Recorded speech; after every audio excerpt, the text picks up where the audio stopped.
بسم اللہ الرحمن الرحیم اللہم صلی علی سیدنا مولانا محمد۔ اللہ جل جلالہ ومن والہ نے اس دنیا میں تمام چیزوں کو، دنیا میں جو بھی چیز ہے وہ چیز ہی ہے، سب چیزوں کو اکیلے پیدا کیا ہے اور اکیلے ان کو ختم فرمائیں گے۔ نہ پیدا کرنے میں کسی سے مشورہ کیا ہے، نہ ختم کرنے میں کسی سے مشورہ کریں گے، اور اس درمیانی عرصے میں خالص اپنے حکم، اپنے ارادے، اپنے مرضی سے اس پوری دنیا کی چیزوں کو چلا رہے ہیں۔ ان کا اس میں کوئی شریک نہیں ہے۔ یہ تو مشرکین مکہ کا عقیدہ تھا کہ پیدا کرنے والا تو اللہ ہے، لیکن اب اس نے فلاں فلاں چیز فلاں فلاں کو دے دی ہے۔ نہ، ہمارا عقیدہ کیا ہے کہ اللہ اپنے ارادے سے، اپنی مرضی سے اس ساری دنیا کا نظام چلا رہے ہیں۔ جب انہوں نے پیدا کیا ہے تو اس پیدائش سب ہیں، ساری چیزیں ہیں، وہ جو نظر آتی ہیں، جن کو ہم چھو سکتے ہیں، جن کو ہم دیکھ سکتے ہیں، اور وہ چیزیں بھی ہیں جو نظر نہیں آتی، ہم نہیں چھو سکتے ان کو، ہم دیکھ بھی نہیں سکتے ان کو۔ ایسے ہی، بالکل ایسے ہی اللہ پاک نے انسانوں کی کچھ کیفیات بنائی ہیں، ہم ان کیفیت دیکھ نہیں سکتے، ہم ان کیفیات کو چھو نہیں سکتے۔ مثال اگر کوئی آدمی کہے کہ میرے سر میں درد ہو رہا ہے، تو کیفیت ہے، نہ میں اس سر کے درد کو چھو کر دیکھ سکتا ہوں کہ کتنا درد ہے، نہ میں اس سر کے درد کو دیکھ سکتا ہوں کہ پتہ تو چلے کتنا درد ہے۔ یہ کیفیت ہے، خوشی کی کیفیت ہے، ہم خوشی کی کیفیت کو چھو نہیں سکتے، خوشی کی کیفیت کو دیکھ نہیں سکتے۔ ہاں، اس کیفیت کی وجہ سے کچھ علامات ظاہر ہوتی ہیں، ان علامات کو دیکھ لیتے ہیں۔ یہ آدمی ہنس رہا ہے، چہرہ کھلا ہوا ہے، روشن ہے، تو ہم کیا کہیں گے؟ خوش ہے۔ یہ تو نہیں کہیں گے بہت تکلیف میں ہے۔ ایک آدمی کی آنکھوں سے آنسو بہ رہے ہیں اور وہ تکلیف سے چلا رہا ہے، سامنے والا یہ تو نہیں کہے گا یہ بہت خوش ہے آج۔ کیوں؟ کہ خوشی اور غمی نظر تو نہیں آتی، لیکن علامات سے پتہ چل جاتا، علامات ظاہر کریں۔ ایسے ہی یہ مہینہ ربیع الاول کا جہاں جاؤ غلغلہ ہے، عشق رسول، محبت رسول، عشق رسول، محبت رسول۔ بہت بڑی بات ہے، بہت بڑی بات ہے، لیکن مشکل یہ ہے کہ عشق دل کے اندر ہوتا ہے، نظر نہیں آتا۔ عشق دل کے اندر ہوتا ہے، چھو کر دیکھ نہیں سکتے اس کو۔ لہٰذا ہر کس و ناکس ہر آدمی اس کا دعویٰ کرتا ہے اور کر لیتا ہے کہ جی مجھے تو بہت محبت ہے رسول اللہ صلی اللہ تعالی علیہ وسلم سے۔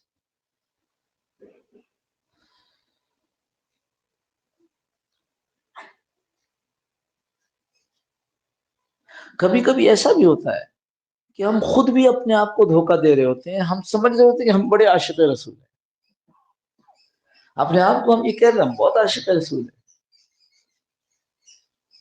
اور دل میں اللہ کے رسول کے بجائے دنیا کی محبت کوٹ کوٹ کر بھری ہوئی ہوتی۔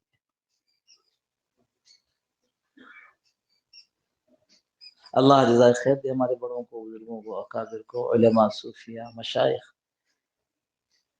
جنہوں نے ایسی چیزوں کے لیے ہمارے صاف سامنے کھول کر رکھ دیا۔ لو بھائی دیکھو، اپنا وزن کر لو، اپنے آپ کو ناپ لو۔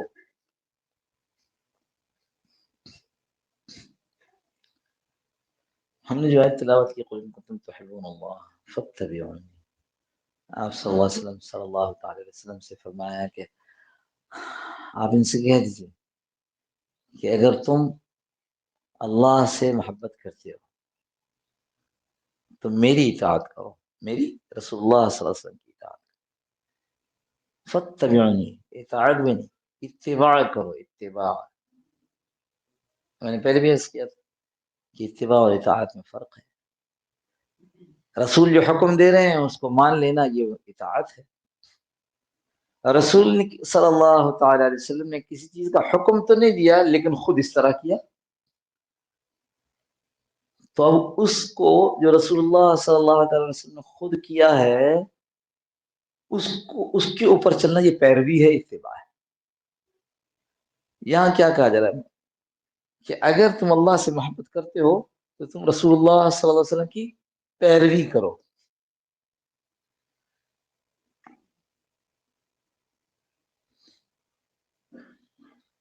بڑا عاشقانہ ترجمہ کیا ہے.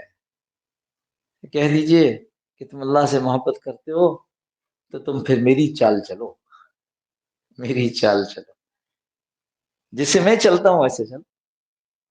کہتے ہیں جو اللہ کا محبوب بننا چاہے اس کی چال چلے، اس کی نقل کرے جو اللہ کا محبوب ہے. اطاعت نہیں، نقل، جیسے کر رہے ویسے کرو.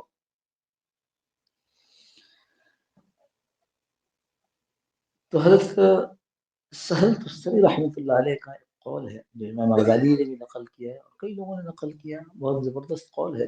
حضرت شیخ الحدیث رحمۃ اللہ نے بھی اس کا ایک ٹکڑا نقل کیا ہے فضائل میں. اور پورا قول یوں ہے کہ جو اللہ سے محبت کرتا ہے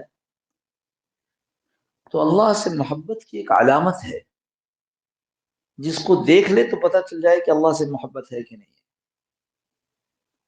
اور وہ علامت یہ ہے کہ اس کو اللہ کے کلام سے کتنی محبت ہے. وہ کہتے ہیں میں اللہ کے عشق میں مر رہا ہوں، میں تو اللہ کے حکم کو بالکل سراخوں پر رکھتا ہوں اور اللہ کا کلام پڑھے ہوئے اس کو مہینوں گزر جاتے ہیں، اللہ کے کلام کو ہاتھوں میں اٹھائے ہوئے مہینوں گزر جاتے ہیں، اللہ کے کلام کی تلاوت کیے ہوئے اس کو عرصہ گزر جاتا ہے. تو یہ آدمی دھوکے میں ہے، دھوکے میں ہے. جس کو اللہ سے محبت ہے اس کو اللہ کے کلام سے محبت ہے، اللہ کے قرآن سے محبت ہے. اسی لیے صوفیاء، اولیاء، نیک لوگ اپنے منازل طے کر کے جب اخیر پہنچتے ہیں تو کیا ہے، سارا سارا دن قرآن اور ساری رات نماز، اور پھر نماز میں کھڑے ہو کر پھر وہی قرآن، نماز قرآن، قرآن نماز. اور وہ حضرت امام احمد بن حنبل کا مشہور ہے کہ جب پوچھا کہ کس ذریعے سے زیادہ قریب ہو سکتے ہیں، فرمایا وہ جو میرے اندر سے نکلی، یعنی قرآن، اللہ کا کلام.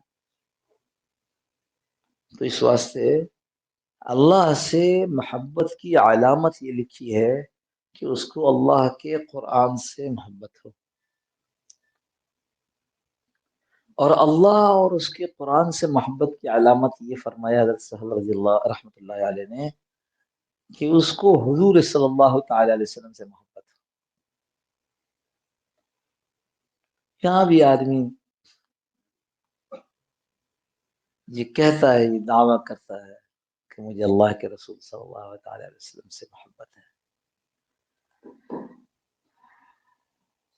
لیکن چونکہ ایک ایسی چیز ہے جس کو دیکھا نہیں جا سکتا. میرے دل میں اللہ کے رسول صلی اللہ علیہ وسلم کی کتنی محبت ہے آپ نہیں دیکھ سکتے، میں بھی نہیں دیکھ سکتا. آپ چھو کے اس کو محسوس نہیں کر سکتے، میں بھی اس کو چھو کے محسوس نہیں کر سکتا. لیکن بہرحال چونکہ ایک معاملہ ہے جس کا حکم ہے اللہ سے محبت کرنے کا، اللہ کے رسول صلی اللہ علیہ وسلم سے محبت کرنے کا. یہ اور بات ہے، ہم نے کچھ زمانہ ایسا گزر گیا، کچھ زمانہ، زیادہ نہیں، پچھلے ایسے بھی تھے، کچھ زمانہ ایسا گزر گیا کہ ہم نے کسی کی ضد میں محبت رسول کا باب نکال دیا. کچھ زمانہ زیادہ نہیں گزرا، اور یہ زمانہ جس کی میں بات کروں اس میں بھی سارے ایسے نہیں تھے. محبت رسول صلی اللہ تعالی علیہ وسلم یہ ہمارے اکابر کی کیفیات کا جز تھا، جز. اور بلکہ ایک بات اور یہاں عرض کر، جیسے ہم کہتے ہیں کہ ایک سکہ ہے اس کے دو رخ ہیں، ایک طرف کوئی تصویر ہے عمارت کی یا کسی شخص کی، اور دوسری طرف اس کی کیا کہیں گے، اس کی قیمت لکھی ہے 5 روپے 10 روپے. ایک سکے کے دو رخ. ایسے ہی اس محبت کی جس کا ہم کہہ رہے ہیں اس کے تین رخ ہیں. یہ سکہ نہیں ہے نا کہ دو ہی رخ ہوں، اس کے تین رخ ہیں جس کو اللہ رب العزت نے خود بیان کیا ہے. قل ان كان آباؤكم وابناؤكم واخوانكم وازواجكم وعشيرتكم واموال اقترفتموها وتجارة تخشون كسادها ومساكن ترضونها واحب اليكم. ان ساری چیزوں کی محبت اگر زیادہ ہے کس سے؟ وہ تین رخ ہے محبت کے. احب الیکم من اللہ ایک رخ محبت الہی، ورسولہ احب الیکم من اللہ ورسولہ یہ دوسرا رخ ہے رسول کی محبت. وجہاد فی سبیلہ اللہ کے دین کے لیے کوشش کرنا، کسی رخ کی ہو، کسی طرز سے ہو، جان سے، مال سے، وقت سے، لکھ کر، جیسے بھی. تو یہ جو محبت ہے اس سکے کی طرح دو رخ نہیں ہے، اس میں تین رخ ہیں. اللہ کی محبت اگر کوئی کہے اور یہ کہے کہ مجھے رسول سے اور اس کے دین سے محبت نہیں ہے تو وہ اللہ کی محبت میں جھوٹا ہے. کوئی اللہ کے رسول صلی اللہ علیہ وسلم کا عاشق کہتا ہے اپنے آپ کو، اور وہ کہیں بیان میں پہنچا، کسی تقریر میں، کسی محفل میں پہنچا جہاں اللہ کی خوب بڑائی بیان کی گئی ہو، اور وہ یہ کہے کہ یہ کیسے ہیں، انہوں نے تو رسول کی محبت کا ذکر ہی نہیں کیا، تو اس کی محبت میں خلق ہے. تو اللہ کی محبت کو سن کے بھی اس کو جوش آنا چاہیے تھا. اللہ کی محبت کو سن کے بھی اس کی دل میں ٹھنڈک پڑنی چاہیے تھی. اور تیسری محبت اللہ کے دین سے محبت ہے، جہاد فی سبیلہ اللہ کے راستے میں جہاد، کوشش، محنت، جہد مسلسل، یہ سب کچھ دین کی محنت ہے. تو یہ تینوں چیزیں دراصل ایک چیز ہے. کبھی اس غلط فہمی میں نہ پڑیے گا، اور اگر کوئی ڈالنے کی کوشش کرے تو اس سے ایک طرف ہو جانا کہ اس کا مطلب یہ ہے کہ اس کو قرآن پاک کا پورا شعور نہیں ہے، جہاں اللہ خود کہہ رہے ہیں کہ یہ ایک چیز ہے، یہ تین چیزیں ہیں جن کی محبت زیادہ ہونی چاہیے. کس سے؟ وہ جو 8 چیزیں ہم نے آپ باپ، بچوں سے، والدین سے، اور رشتہ داروں سے، اور تجارت سے، اور جس گھر میں تم رہتے ہو اس سے. خیر، تو حضرت رسول کریم صلی اللہ تعالی علیہ وسلم کی محبت علامت ہے اس بات کی کہ اس آدمی کو اللہ سے بھی محبت ہے اور اللہ کے قرآن اور کلام سے بھی محبت ہے. حضرت سہل تستری رحمۃ اللہ علیہ فرماتے ہیں کہ اللہ کے رسول صلی اللہ تعالی علیہ وسلم سے جو محبت ہے اس کی بھی علامت ہے، کیونکہ نظر نہیں آ رہی، اس کی علامت ہے. اور وہ علامت کیا ہے؟ کہ اس کو اللہ کے نبی صلی اللہ تعالی وسلم کی سنتوں سے محبت ہو. زندگی سنتوں سے کوسوں دور، زندگی میں سنتوں کا کوئی خانہ ہی نہیں، اور کہے کہ میں اللہ کے رسول کا عاشق. پچھلی دفعہ مولوی صاحب آئے ہوئے تھے، انہوں نے کچھ جو نظمیں پڑھی تھی اس میں ایک اس طرح بھی تھی. شاہین اقبال اثر صاحب جو ہے تقی مختار صاحب رحمۃ اللہ کے خلیفہ ہیں، پہلے عمل سے ان کی اثر پیروی کرو، پھر اس کے بعد دعوی عشق نبی کرو. حضور صلی اللہ تعالی وسلم کی سنتوں، یعنی آپ سنت کو کیا سمجھ رہے ہیں؟ سنت یہ ہے کہ اللہ کو کائنات میں سب سے زیادہ جو ادا پسند آئی وہ اپنے نبی صلی اللہ علیہ وسلم کو دی ہے صلی اللہ تعالی علیہ وسلم. یعنی اللہ کی پسندیدہ ترین چیز، اللہ کا پسندیدہ ترین عمل اور ادا.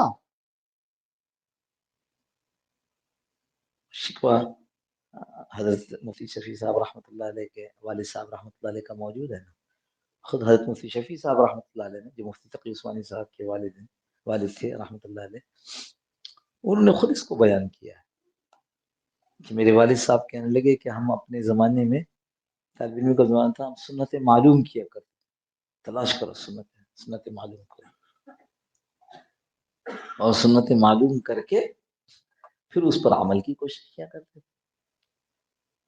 کہنے والد صاحب رحمۃ اللہ علیہ نے فرمایا کہ تم لوگ بھی سنتیں معلوم کرتے ہو، لیکن اس لیے معلوم کرتے ہو کہ یہ پتہ چل جائے کہ سنت ہے، اچھا سنت ہے چلو یہ تو چھوڑی جا سکتی ہے۔ کتنا زمانہ بدل گیا، کتنے ہمارے خیالات بدل گئے۔ کل مغرب کی نماز کے بعد مکتوبات پڑھے جا رہے تھے تو اس میں ایک مکتوب میں خواجہ صاحب رحمۃ اللہ علیہ، خواجہ محمد معصوم صاحب رحمۃ اللہ علیہ نے فرمایا سنن متروکہ کی اشاعت، سنن متروکہ کی اشاعت اور علوم شرعیہ کی اشاعت، ان چیزوں کے ذریعے آدمی دو چیزیں حاصل کر سکتا ہے، انہی کی زبان اختیار کرتا ہوں۔ کیا ہے؟ کامل رضامندی حق تعالی اور قرب دربار نبوی، یہی دو مطلوب، حضور صلی اللہ تعالی وسلم کا قرب اور اللہ کی کامل رضا، فرمایا ان دو چیزوں سے حاصل ہو سکتی ہے۔ سنت متروکہ کو جو اختیار کرے گا وہ تو جو سنت زمانے میں رواج میں وہ تو ضرور کرے گا، اور علوم شریعہ کی نشر و اشاعت، دونوں اعتبار سے آگے انہوں نے تفصیل بھی کی ہے اس کے، دونوں اعتبار سے لوگوں کو سمجھا کر کے بھی اور لوگوں کو اس کے اوپر زندگی میں ڈال کر۔ یاد اس لیے آگے اس وقت بات سنن متروکہ، اس پر ہمارا دھیان نہیں جاتا۔ جو سنتیں سن رہے ہیں اس کو شروع کر دیتے ہیں، جو سنتیں دیکھ رہے ہیں دیکھ کر ترغیب ہوتی ہے آدمی اختیار کر لیتے ہیں۔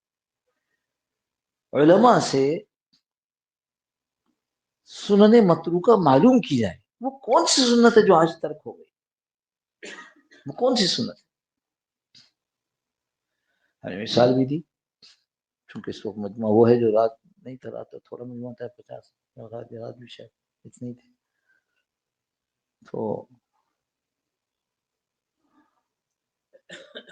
ہمارے چھوٹا بھائی حسین اس نے مجھ سے آ کے ایک دن کہا کہ بھائی جان وہ فلاں جگہ نماز پڑھنا جمعہ پڑھ رہا تھا تو امام صاحب نے جمعہ کی جو خطابت فرما رہے تھے انہوں نے بہت اچھی بات کی اور یہ کہا کہ حضور صلی اللہ تعالی علیہ وسلم کی سنت ہے کہ وضو کا بچا ہوا پانی پی لیا جائے۔ تو بھائی ہم تو وضو لوٹے سے کرتے ہی نہیں ہیں، ہم تو وضو کرتے ہیں اپنے نلکوں سے، نیا زمانہ آ گیا، ہر آدمی آسانی کے پیچھے ہے، تو اب کیا کریں؟ تو مولوی صاحب نے بیان فرمایا اور خوب بیان فرمایا کہ بھائی جب وضو کر لو تو ایک چلو پانی، چلو جس ہمارے ہاتھ ہتھیلی میں ایک چلو پانی لے کے اس کو پی لو تاکہ سنت پوری ہو جائے، ہے نا سنت متروکہ۔ کتنے لوگ ہیں جن کو آپ نے دیکھا کہ وضو کر کے تھوڑا سا پانی پیتے؟ تو میں نے اس پر عرض کیا ان کو، بھائی کو، کہ بھائی دیکھو بات یہ ہے پوری سنت کی ترغیب، کیا لوٹے دنیا سے مفقود ہو گئے یا اب نہیں بن رہے ہیں؟ بھائی لوٹے ہیں، لوٹے سے وضو کر لو۔ یہ تو ہے کہ سنت کو پورا کرنے کے چلو اتنا بڑا وہ ٹنکی تھی اس میں سے ہم نے ضرور پی لیا، اس کو تصور کر لیا کہ وضو کا پانی تھا، حالانکہ وہ تو سب چیزوں کا پانی ہے، کھانا پکانے کا بھی ہے، گھر دھونے کا بھی ہے، خیر تو بھائی یہ کر لو۔ گھر میں آپ کے ہر آدمی کے واش روم میں ٹوائلٹ میں لوٹے ہیں، ایک آدھ لوٹا وضو کے لیے رکھ لو پاک صاف، جس سے کام ہی وضو کرنا، یہ سنت متروک ہو گئی۔ اونچی جگہ بیٹھ کر وضو کرنا متروک ہو گئی۔ کیا ہوا؟ وہ یاروں نے، مغرب والوں نے وہ بیسن نکال دیا ہے، اب ہر آدمی کھڑو وضو کر رہا ہے۔ وضو کی دعا متروک ہو گئی کہ وہ واش روم کے اندر جب وضو کرتے ہیں تو وہاں تو دعا پڑھ نہیں سکتے، اس طرح کا بیت الخلاء، اس طرح کے ٹوائلٹس بنائے۔ کتنی سنتیں چھوٹ گئی۔ بیت اللہ کے رخ پر وضو کرنا یہ سنت ہے، اس طرف بیٹھ کر کے چھوٹیے، سنت متروکہ، سنن متروکہ ہے، ترک کر دی لوگوں نے، چھوڑ دی۔ میں لوٹا لے لوں، گھر میں ایک وہ لکڑی کا، آج کل تو پلاسٹک کا بھی آ گیا، نیچے بیٹھ کے کچھ لوگ پیڑھی کہتے ہیں، کچھ پیڑیا کہتے ہیں، کچھ تخت کہتے ہیں، کیا کہتے ہیں، پچھڑا بھی کہتے ہیں، پٹھڑا بھی کہتے ہیں، پتہ نہیں کتنے کتنے نام ہیں، اب سمجھ گئے ہوں گے اتنے ناموں میں سے کیا کہنا چاہتا ہوں، وہ بھی لے لے بھائی۔ جس کے گھر کے اندر تھوڑی سی بھی جگہ ہے، واش روم سے باہر نکل کر صحن ہے، برآمدہ ہے، فلیٹ میں رہتا ہے، اس کے ہاں بالکونی ہے، پانی کی نکاسی کا نظام ہے تو بہت اچھا، پانی کی نکاسی کا نظام نہیں ہے تو چھوٹا والا ٹب لے لے جس میں کپڑے رکھ دیتے ہیں دھونے کے لیے۔ اب آپ جس پر بیٹھے ہیں اس کو بیت اللہ کے رخ کر لیجیے، بیت اللہ کے رخ کی سنت پوری ہو گئی، اونچی جگہ بیٹھ گئے اس کی سنت پوری ہو گئی، لوٹا سے وضو کر رہے ہیں اس کی سنت پوری ہو گئی، کتنی 3 4 تو ہو گئی نا۔ تو آگے خواجہ صاحب رحمۃ اللہ نے لکھا ہے کہ یاد رکھو حدیث میں یہ ہے کہ جو ایک سنن متروکہ کو زندہ کرے گا اس کو 100 شہیدوں کا ثواب ملے گا۔ ابھی آپ سے بیٹھے بیٹھے کتنی سنتوں کی بات، 3 4 سنتوں کی بات ہو گئی نا، بتاؤ 400، اور 400 ایک دفعہ نہیں، یہ آپ کتنی دفعہ کریں گے؟ کم از کم دن میں 5 دفعہ تو وضو کریں گے۔ اگر کسی کا وضو سے معاملہ ہے کہ فجر کی نماز کی، فجر کے وضو سے عشاء پڑھتا ہو تو اور بات، لہذا سنتوں سے محبت کی بات یاد آ گئی، اس لیے عرض کر دی کہ سنتوں کو معلوم کیا جائے کہ حضرت صلی اللہ علیہ وسلم کے اٹھنے کی، بیٹھنے کی، کھانے کی، پینے کی سنتیں کیا تھیں، اور ان میں بیچ بیچ میں سنتیں کیا ہوئی ہوئی ہیں، متروک ہوئی ہوئی، جیسے میں نے بھی آپ سے عرض کیا۔ بستر کو جھاڑ کر لیٹنے کی رات کو کتنے لوگ ہیں جو سنت پوری کر پاتے ہیں؟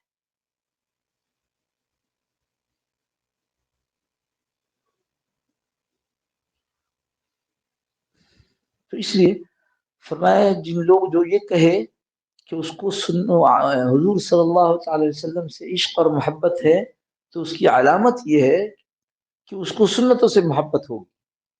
اب میں اپنے آپ کو دھوکہ نہیں دے سکتا، میں جب اٹھ کر بستر سے اٹھ کر بیت الخلاء جا رہا ہوتا ہوں کہ میں پیشاب کروں گا، استنجا کروں گا، پھر وضو کروں گا، تو میں اٹھ کر جا رہا ہوتا ہوں تو کیا میں دیکھتا ہوں سر پر ٹوپی رکھی کہ نہیں رکھی؟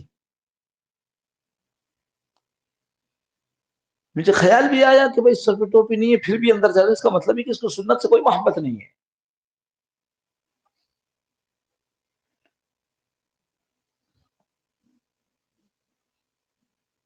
بعض لوگ سنن ہدا اور سنن عادیہ کی وجہ سے بھی کچھ تھوڑے سے وہ ہو جاتے ہیں کہ نہیں یہ تو سنن عادیہ تھی، ہم تو کہہ رہے ہیں اطاعت کی بات سے آگے نکلو، اتباع، جیسے نبی نے کیا ایسے کر ڈالو، جیسے نبی صلی اللہ تعالی علیہ وسلم نے کیا ایسے کر ڈالو، یہ ہے حضور صلی اللہ تعالی علیہ وسلم سے محبت کی علامت۔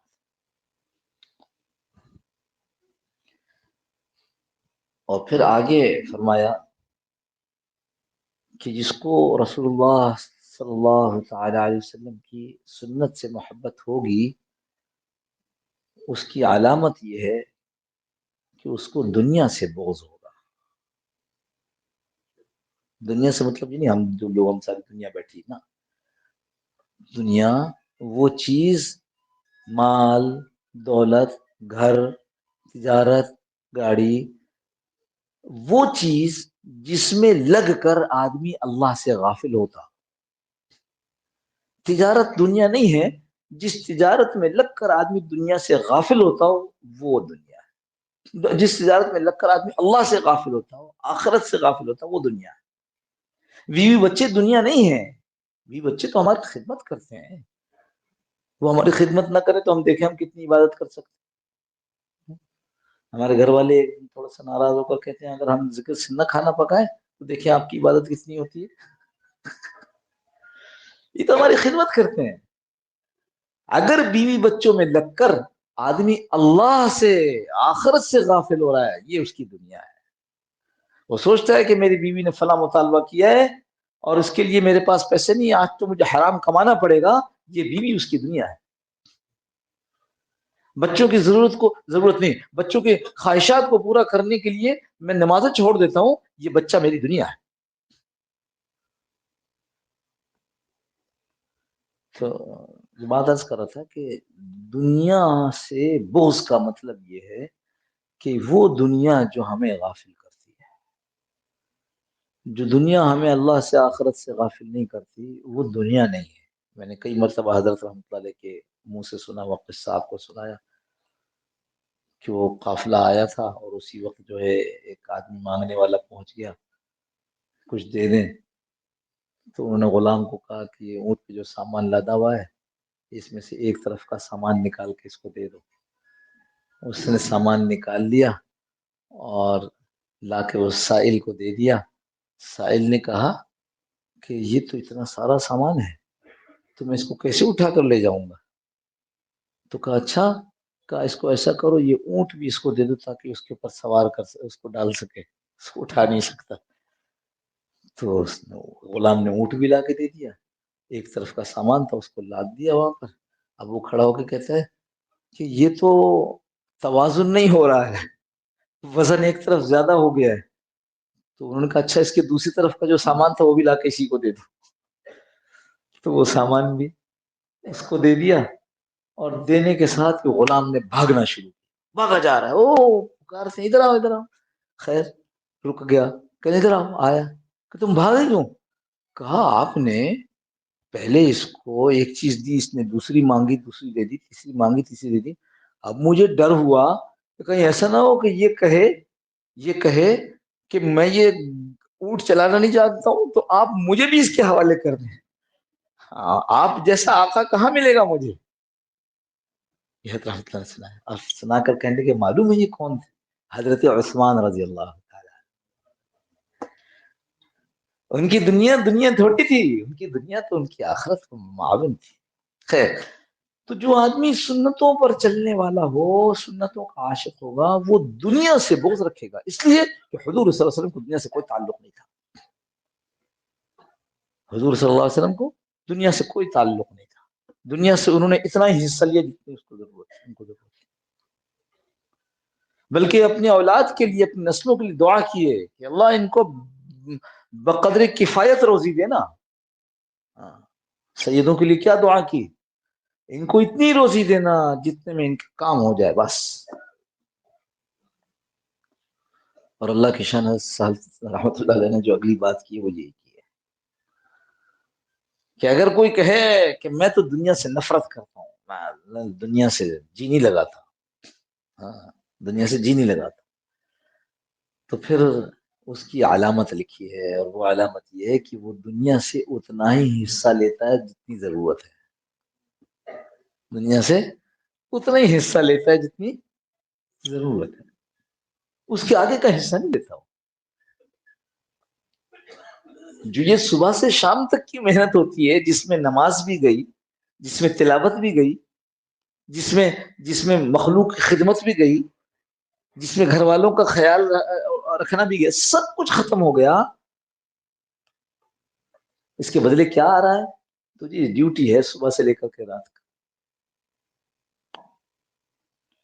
اس لیے جس آدمی کو دنیا سے بغض ہے، یا اس سے پہلے آ جائے سنت سے محبت ہے، اور جس کے نتیجے میں دنیا سے بغض ہے، وہ آدمی پھر اس کی علامت یہ ہے کہ وہ غلطی ہو گئی۔ اس میں یہ فرمایا کہ دنیا سے بغض کی علامت، سنت سے محبت کی علامت یہ کہ اس کو آخرت سے محبت ہوگی، اور آخرت سے محبت کی علامت یہ کہ اس کو دنیا سے بغض ہوگا، اور دنیا سے بغض کی علامت یہ ہے کہ وہ دنیا سے صرف اتنا لے گا جتنی اس کی ضرورت ہے۔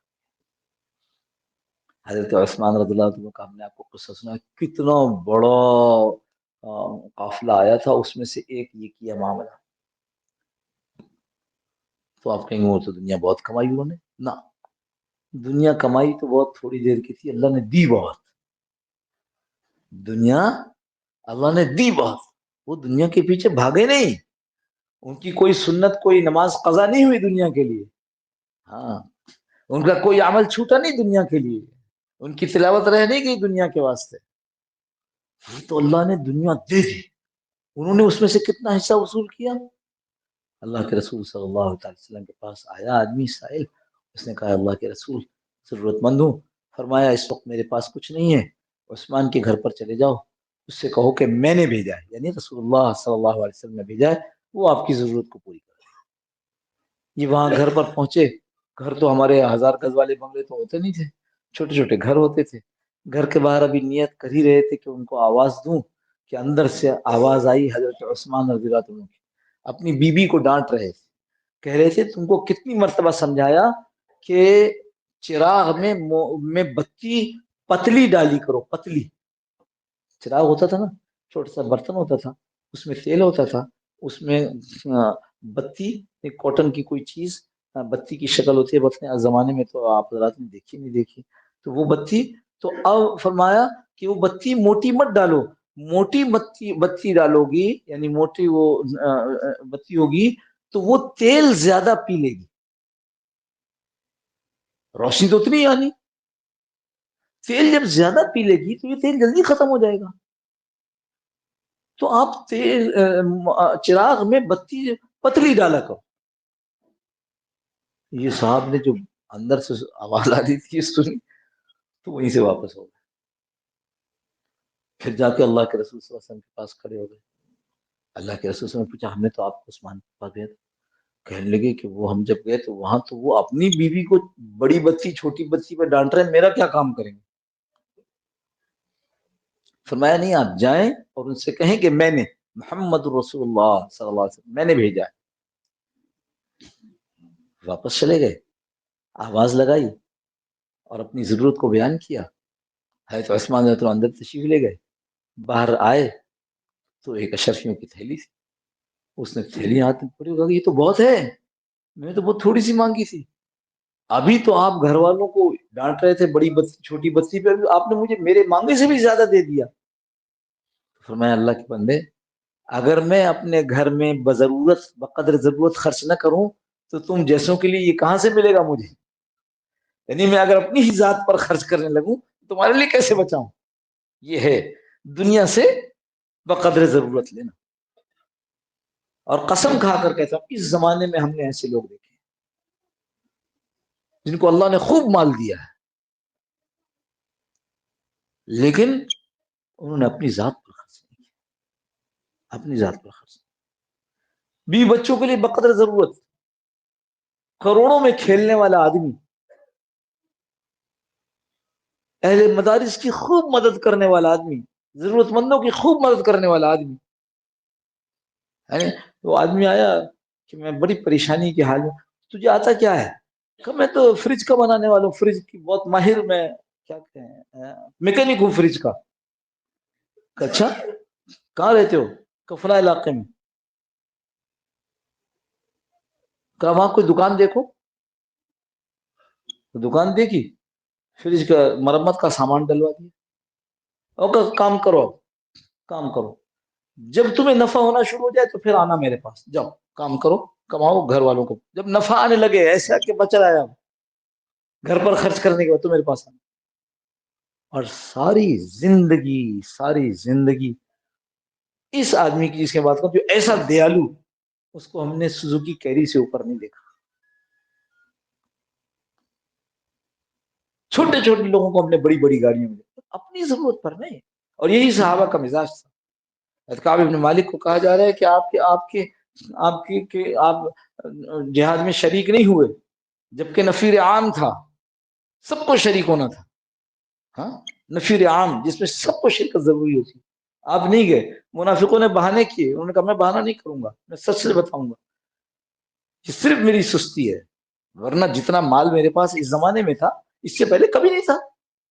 میں تو بہت اہل ثروت تھا اس وقت, جا سکتا تھا, لیکن صرف میری سستی کہ قافلہ نکلتا ہے آہستہ چلتا ہے, میں تو اکیلا ہوں گا, ابھی چلا جاؤں گا پہنچ جاؤں, ابھی چلا جاؤں گا پہنچ جاؤں, ابھی چلا جاؤں گا, ابھی تو ایک دن ہوا ہے نا میں جا کر پہنچ جاؤں گا, میرا گھوڑا بہت تیز رفتار ہے. کرتے کرتے کرتے سن لیا کہ آپ واپس آ رہے ہیں, میں نے کہا تو اگر میں جھوٹ بولوں گا تو آپ اللہ کے نبی, اللہ آپ کو بتلا دے گا کہ اس نے جھوٹ بولا ہے.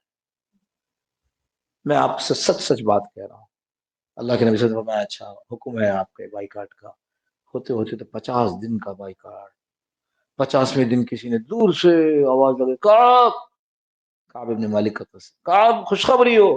بس سمجھ گئے کہ شاید اللہ پاک نے میری توبہ کو قبول فرما لیا ہے. وہ آدمی جب قریب آیا اس نے کہا کعب خوشخبری ہو, اللہ نے تمہاری توبہ کو قبول فرما لیا ہے. فرمایا کہ مجھے جی چاہا کہ میں اس کو اس خوشخبری سنانے پر انعام دوں, تو میں نے اپنا کرتا اتارا، اور کچھ تھا نہیں، کرتا اتارا، کرتا اتار کے اس کو دے دیا، اور اللہ کی قسم اس وقت اس ایک کرتے کے سوا میرے پاس کوئی دوسرا کرتا نہیں تھا۔ تو وہ مال جس کو کہہ رہے ہیں کہ بڑا مال تھا، وہ کہاں گیا؟ وہ مخلوق پر خرچ کرنے کے لیے تھا، وہ دین کے کام میں لگانے کے لیے تھا۔ دنیا سے کتنا وصول کیا؟ دنیا سے اتنا وصول کیا جتنا ان کو ضرورت تھی، جس سے دنیا میں نقصان نہ ہو جائے۔ اللہ پاک عافیت کے ساتھ ہمیں اس زندگی کی توفیق نصیب فرمائے، مگر ہوگا اس وقت جب معلومات کریں گے۔ معلوم کرو بھائی، معلوم کرو، سنتیں معلوم کرو۔ حضور صلی اللہ علیہ وسلم کی فلاں چیز کی سنت کیا تھی، فلاں کام کی سنت کیا تھی۔ ہمارے حضرت رحمۃ اللہ علیہ وسلم نے کئی مرتبہ سنا کہ حضور صلی اللہ علیہ وسلم کی، یعنی ایک تو مسواک کی سنت ہے، سب کو معلوم ہے، سب مسواک کر رہے ہیں، لیکن حضرت رحمۃ اللہ فرماتے تھے کہ حضور صلی اللہ علیہ وسلم جس وقت گھر میں داخل ہوتے تھے تو 9 بیویاں ایک ساتھ، جس وقت گھر میں داخل ہوتے، جس بیوی کے گھر میں بھی داخلہ ہوتا، اللہ کے نبی صلی اللہ علیہ وسلم مسکرا کر جا رہے ہوتے تھے۔ کہا یہ ٹھوس سنت ہے، اس سنت کو کیوں چھوڑ دیا؟ گھر کو اگر بنانا ہے، اور پیچھے سے بات کروں، اگر دین پر چلنا ہے تو گھر کو بنانا ہوگا۔ گھر کیسے بنے گا؟ دیواروں سے نہ، گھر تو آپس کی محبت سے بنے گا، آپس کی محبت سے بنے گا۔ محبت میں آپ کسی کو جو چاہے کروا لو، آپ ان کو گھر والوں کو دین پر چلانا چاہتے ہو تو ان سے محبت کرو، اور محبت میں جو کچھ چاہے منواؤ، سختی کے ساتھ یہ تو کبھی بھی نہیں ہوا۔ خود حضور صلی اللہ تعالی علیہ وسلم کے بارے میں یہ قرآن کریم میں آ گیا کہ اگر وَلَوْ كُنْتَ فَظًّا غَلِيظَ الْقَلْبِ لَانفَضُّوا مِنْ حَوْلِكَ، آپ کے گرد لوگ ہی نہیں ہوتے اگر آپ سخت ہوتے تو۔ اگر آپ سخت ہوتے، سختی اختیار کرتے، تو لوگ آپ کی گرد نہیں جمع ہوتے۔ اس لیے گھر والوں سے محبت، بیوی بچوں سے محبت، اور پھر اس محبت کے نتیجے میں اپنا مطالبہ کہ بھائی نماز وقت پر پڑھو، بھائی قرآن کریم کی تلاوت کرو۔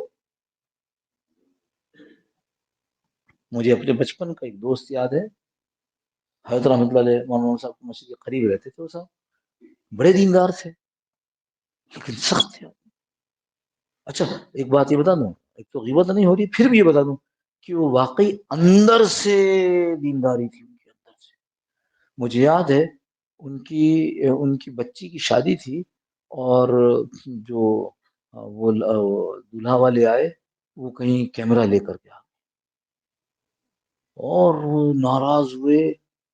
تو ہمارے ڈاکٹر عبداللہ صاحب، جو ہمارے تبلیغ کے بڑے ساتھی ہیں، ڈاکٹر عبداللہ صاحب وہ وہیں پر موجود تھے۔ انہوں نے دیکھا، انہوں نے کہا بھائی ان کی حالت بہت خراب ہے۔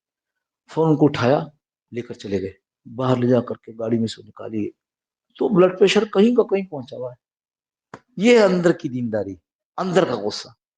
بلڈ پریشر تو اندر سے ہوا نہیں، باہر سے اوپر اوپر ڈانٹ بھی رہے ہیں، برا بھلا بھی کہہ رہے ہیں، خیر، لیکن سختی کی طبیعت دار کہ اندر سے ہونے کے بعد جب سختی تھی تو ہم دیکھتے تھے کرکٹ کھیل میں، ادھر سے ان کے پاس 50 تھی اس زمانے میں، بہت زیادہ تو موٹر سائیکلیں ہوتی نہیں تھی، 50 کی آواز کسی وہ 2 گلی دور سے آئی، انہوں نے بیٹ میٹ چھوڑا، گئے اندر جا کے جلدی سے قرآن اٹھا کر کے بیٹھے گئے۔ یہ دینداری نہیں، یہ تو تھانے داری ہے۔ جیسے تھانے دار بلا کر پوچھتا ہے یہ کیا کیا، کیسے کیا، کیوں کیا، باپ شام کو آ کر پوچھے آج تو نے کیا کیا، تو نے کیا کیا، یہ کیسے کیا، یہ کیوں نہیں کیا، یہ تو تھانے داری ہے۔ اپنے گھر والوں کو وقت دینا اور اس میں محبت کا اظہار ہو، ہمارے عمل سے ہو، ہمارے رویے سے ہو، ہماری بات سے ہو۔ یاد رکھیے گا سب سے پہلے جو اثر پڑتا ہے، پتہ نہیں چلا جا رہا ہوں، بات وہ ناشتے والے بھی آگے کچھ نہیں کہہ رہے ہیں تو میں اپنی بات ختم بھی نہیں کر رہا ہوں۔ ہاں بھائی کہاں ہے ناشتے والے بھائی؟ خیر، تو 2 باتیں، جب آپ بات کرتے ہیں 2 چیزوں کو لحاظ کیجیے۔ ایک، الفاظ کیا ہیں آپ کے پاس، تو پہلے سے آ کے بتاؤ نا، ہم تو چلے جانے کو روکنے والے ہی نہیں۔ 2 چیزیں، اب بات ختم کر دو۔ ایک، الفاظ کیا ہیں، اور دوسرے آپ کا لہجہ کیا ہے۔ الفاظ بڑے اچھے ہوں لہجہ خراب ہو، اس سے محبت پیدا نہیں ہوتی. لہجہ بہت اچھا ہو الفاظ خراب ہو، اس سے محبت پیدا نہیں ہوتی. الفاظ بھی اچھے ہوں اور لہجہ بھی اچھا، اس میں کوئی خرچ نہیں ہوتا، اس میں بالکل ایک پیسہ خرچ نہیں ہوتا. کہیں پشاور میں بات کر رہا تھا اور وہ کلاس تھی جہاں مجھے کچھ پڑھانا تھا، تو وہاں میں نے یہ بات کہہ دی تو ایک نوجوان کھڑا ہوگا، کہنے آپ نے جو بات کی ہے اس سے تو مجھے لگ رہا ہے کہ دنیا میں جس کو چاہوں میں اپنا بنا لوں. میں نے کہا یہ ایسا ہی ہے جیسے آپ کی جیب میں پیسے پڑے ہوں اتنے ہوں کہ آپ جو چاہیں خرید. اچھے الفاظ، اچھا لہجہ. دنیا میں سب سے زیادہ پھیلنے والی بیماری کون سی ہے؟ کورونا. دنیا میں سب سے زیادہ پھیلنے والی بیماری مسکراہٹ ہے. بیماری کا لفظ میں نے غلط استعمال کیا صرف سمجھانے کے لیے. آپ مسکرائیے، سامنے والا مسکرائے گا. حضرت رسول کریم صلی اللہ علیہ وسلم کی عادت مبارکہ دائمی تبسم، ماشاءاللہ مستقل مسکراہٹ. سمجھ میں نہیں آتا تھا کہ ایک طرف کہہ رہے متواصل حزن، کہہ رہے ایک طرف کہہ رہے ہیں کہ جی ہر وقت غمگین غم رہتا تھا، اور دوسری طرف کہتے ہیں ہر وقت تبسم چہرے پر ہوتا تھا. سمجھ میں نہیں آتا. جب مولانا نور محمد صاحب رحمۃ اللہ علیہ کو دیکھا تو سمجھ میں آیا کہ کیسے ہر وقت تبسم. ایک دفعہ فرمانے لگے جب کوئی آ کر مجھ سے ملتا ہے پہلی دفعہ تو میں تو مسکرا ہی رہا ہوتا ہوں، جب وہ مجھ سے ملتا ہے اور اس کے چہرے پر بالکل مسکراہٹ نہیں ہوتی، بالکل ایسے سیدھا، تو میں سمجھ لیتا ہوں کہ اس آدمی کو مجھ سے کوئی مناسبت نہیں. یہ حضرت نے خود فرمایا رحمۃ اللہ. دنیا میں سب سے زیادہ کیا چیز پھیلتی ہے؟ مسکراہٹ. آپ مسکراؤ، سامنے والا مسکرائے. ہاں اگر دماغ صحیح ہے تو، ورنہ ممکن ہے تھپڑ مار دے کہ مجھے میرا مذاق اڑا رہا ہے. سمجھیے میرا مذاق اڑا رہا ہے. تو اس واسطے میرے دوستو اخلاق کے ساتھ، گھر والوں کے ساتھ نرمی کے ساتھ ان کو دین پر لایا جائے، اور پھر ہمارا آپ کا دین پر چلنا آسان ہوگا. گھروں میں سنتیں انشاءاللہ زندہ ہوں گی. اللهم صل على سيدنا مولانا محمد النبي الأمي وعلى آله وسلم تسليما كثيرا. اللهم ربنا ظلمنا أنفسنا وإن لم تغفر لنا وترحمنا لنكونن من الخاسرين. اللهم ربنا لا تزغ قلوبنا بعد إذ هديتنا وهب لنا من لدنك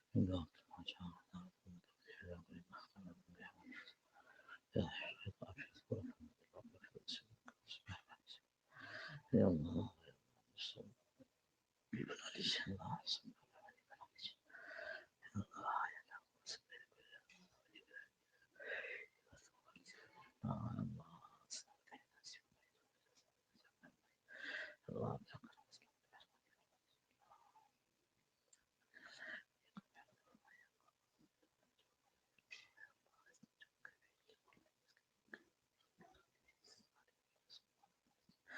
اللهم ربنا تقبل منا إنك أنت السميع العليم وتب علينا يا مولانا إنك أنت التواب الرحيم.